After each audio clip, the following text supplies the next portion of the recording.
Let's go next to our caller from the 267 area code. Who's calling today from 267? Hi, David. Can you hear me? Yes, I can. Who's this? My name is Tony Holland. All right, Tony, I'm what's on calling your out of mind? Philadelphia. Philly. All right, very good.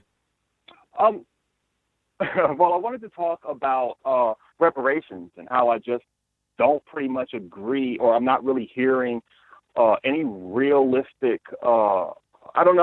I just don't agree with the way that the conversation is taking place, even from my fellow Black people. Hmm. So here's the stance, really quick. We'll run down. It's all about slavery, Jim Crow, segregation, redlining. We all know those Right. kinds of things that we're very well versed in. What I feel is that white America has a standard response for that, which is we are going to maintain the white supremacist system that is in place by saying that all of those people are dead and we cannot be held responsible. Mm-hmm. And I just don't feel that as a community we have formed a proper response to that.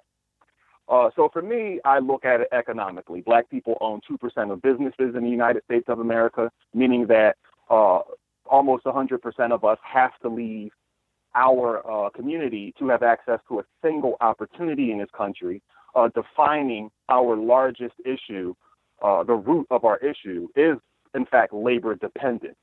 We have about 6.5 million Black men, over 2 million Black women with felony convictions, and the statistics bear out that there is 0.1% of a chance at ever being gainfully employed again if you are Black with a felony conviction.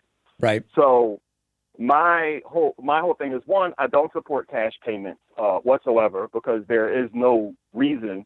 I just do not see a successful path. If you were to give a bunch of people money who have no financial savvy about themselves, then it's just going to be a waste of money. So for that, I agree with. Okay. But I support a comprehensive reparations package that similar to what Marianne Williamson says. I advocate at least $250 billion paid in $25 billion yearly increments for the purposes of establishing and growing Black-owned businesses to end labor dependence by 50% in a 10-year period. Yeah. So listen, basically, it sounds like you and I are on a pretty similar page. So this actually came up in my conversation with Sam Harris about a month ago, where basically I think that a focus on reparations in the Democratic primary may be counterproductive to ultimately getting someone to unseat Trump as a merely practical matter. That being said, I am very open to the way to doing reparations in a way that is not just throwing cash at people, because that will help some people to some degree, but it's not going to change really what we're trying to change at its core. So what the idea that I like, and I am open to different ways of doing it in terms of the numbers, is to spend the money in ways where we are going to boost minority home ownership. We're going to boost minority entrepreneurship. We're going to fund education, and to start trying to level out what are the remaining inequalities of horrible historical realities in the United States. So it sounds like you and I are sort of on similar pages. Yes, except one point. I honestly take offense to you saying that you feel that basically we'll lose and submit the election to Donald Trump if we actually, for once in this country, try and represent Black people at the point of their most pressing need.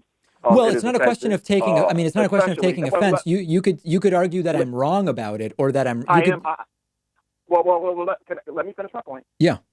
I just feel like what is being presented is people aren't really thinking outside the box. For me, I don't see an issue with the Democratic Party potentially losing if they just center their message around appealing to the race. Let me make sure. Hold on. Let me make sure I understand what you're. I want to make sure I understand what you're saying. When you say you don't see an issue, are you saying you don't think Democrats will lose, or you don't care if they lose by focusing? I just want to make sure I'm understanding what you're saying. I do not. what I am saying is I do not think that that is a reality. I think that that is the expression Got it. of fear of the people who haven't really thought about it beyond a typical talking point. You're So right. for And I think me, here's what the I important what thing to I keep in mind. When I say I see it as electorally risky, the conversation you and I are mhm, having and the way you and I would go about this, I don't think is the risky conversation, which is to deal with things like home ownership and okay, education and entrepreneurship.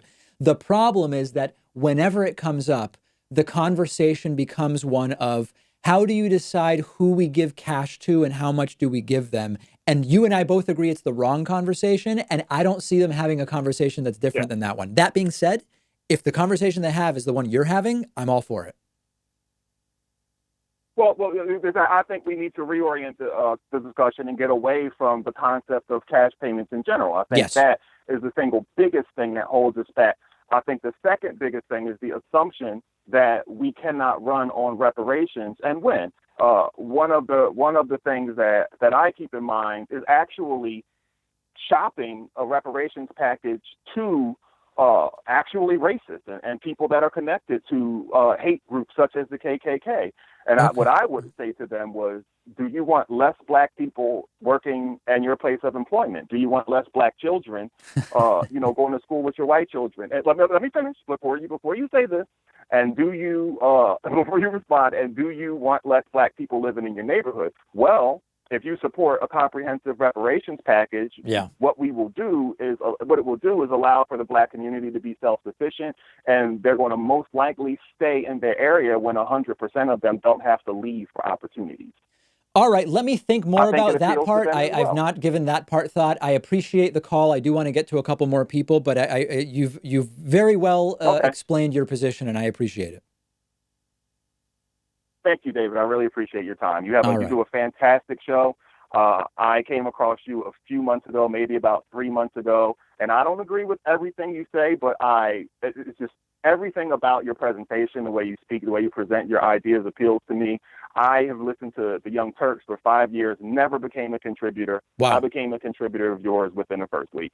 Thank you. Appreciate it. All right. Very good. Good to hear from Tony from Philly. Hope to hear from you again.